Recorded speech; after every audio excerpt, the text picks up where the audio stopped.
Belief is powerful, but when twisted, it can cost you everything.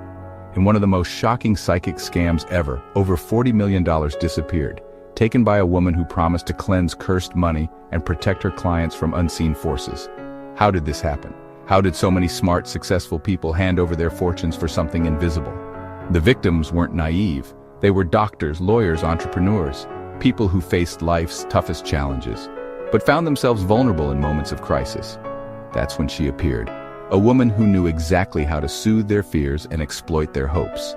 $40 million. This wasn't just a scam.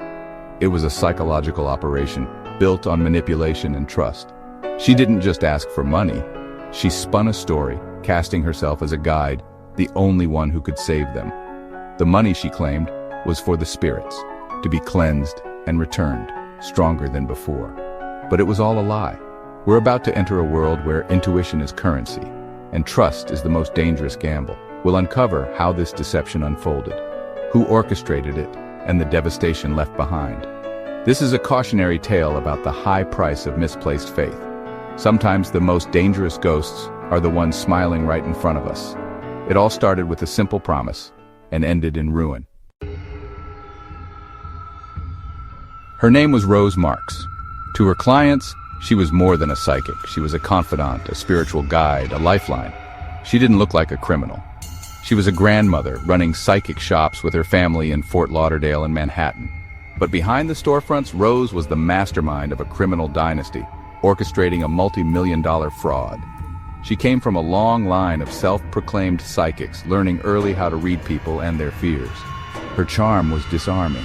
She made people feel seen, understood, and safe.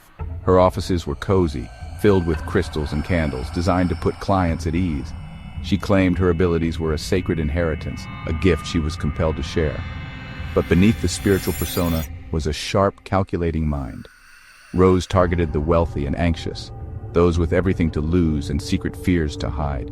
She positioned herself as the only one who could protect them from invisible threats. Her clients didn't just believe her, they depended on her. She wasn't selling fortunes, she was selling a sense of security. How did Rose Marks win such trust? It started small. A client would come in for a reading, just a little guidance. Rose would mention a private worry, something eerily specific. It felt like magic, but it was cold reading. Sharp observation and clever questions. Then came the warning, a vague, menacing curse only she could lift. The first ritual was cheap, a few $100s for candles or cleansing. When nothing bad happened, it proved her power.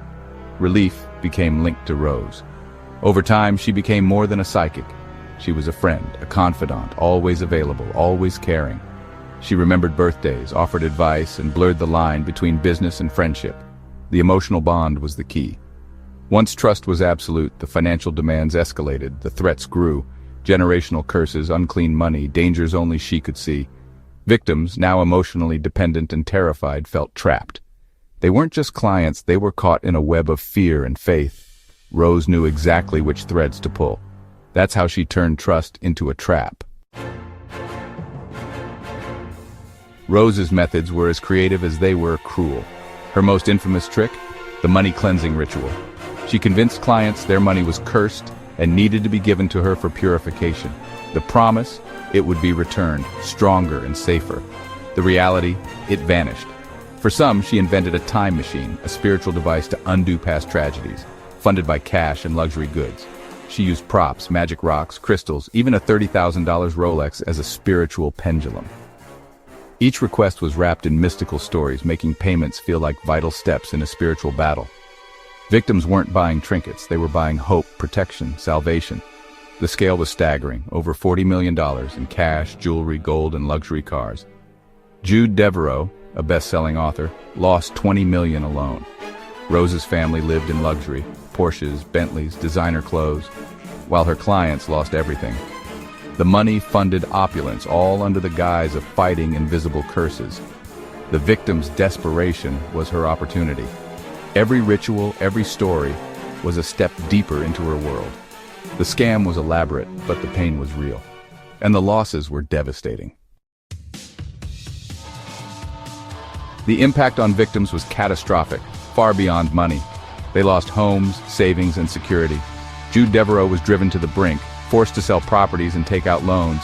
But the emotional toll was worse: shame, betrayal, and a shattered sense of trust. Victims had confided their deepest fears to Rose, believing she was their protector. Discovering it was all a lie left them questioning their own judgment. Rose often isolated victims from loved ones, sowing suspicion and breaking families apart. Relationships were destroyed, leaving victims not just broke, but alone. Many suffered depression and anxiety, haunted by years of manipulation. The end of the scam brought no relief, just a new pain, facing the truth. Some withdrew from the world, unable to trust again. The true cost was measured in broken spirits, not just empty bank accounts. For years, the scam stayed hidden. Victims were too ashamed or manipulated to go to the police. But illusions don't last forever. The first crack appeared when Jude Devereaux hit rock bottom. With nothing left, she hired a private investigator and decided to speak out. Her detailed records and testimony gave investigators their first real look inside Rose's operation. Police and IRS agents began to dig, uncovering a pattern of fraud and a network of victims. Many were still reluctant to talk, but slowly, more came forward. The investigation, dubbed Operation Crystal Ball, followed a tangled money trail through shell companies and family members. Detectives pieced together how cash, gold, and jewelry were laundered and spent. Surveillance, interviews, and financial records built the case.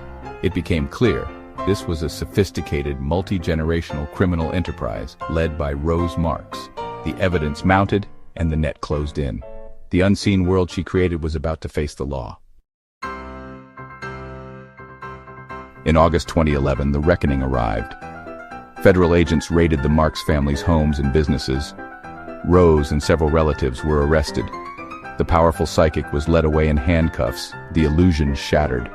The trial was a media sensation. Victims testified about time machines, cursed money, and psychological control. In court, Rose's methods were exposed as calculated fraud. The defense claimed it was all faith and gifts, but the jury saw the truth. Overwhelming evidence led to a guilty verdict in September 2013. Rose Marks was sentenced to 10 years in federal prison and ordered to pay millions in restitution. Several family members also received prison time. Justice had finally caught up with the family who claimed to operate on a higher plane. The trial's end wasn't the end for the victims. Financial recovery was slow. Restitution covered only a fraction of what was lost. Many had to rebuild their lives from scratch, facing daily struggles instead of luxury. Emotional healing was even harder. Trust, once shattered, is slow to return. Some found it difficult to form new relationships, haunted by shame and doubt. The case became a public warning, exposing the dangers of psychic scams and the sophistication of modern fraudsters. Law enforcement learned how to investigate and prosecute these crimes. The story brought the issue into the public eye, encouraging vigilance. In the end, victims found strength in coming forward, turning tragedy into a warning for others. Their courage became a final act of reclaiming control. What's the lesson here? Be careful who you trust, especially when you're vulnerable. People like Rose Marks are experts at spotting and exploiting weakness. If someone asks you to keep secrets or for money to solve mystical problems, pause and talk to someone you trust. True friends and family won't isolate you or demand your life savings. The world is full of people offering guidance, some with good intentions, some not. The best protection is critical thinking and the support of those who care about you. Don't let anyone convince you they're your only hope.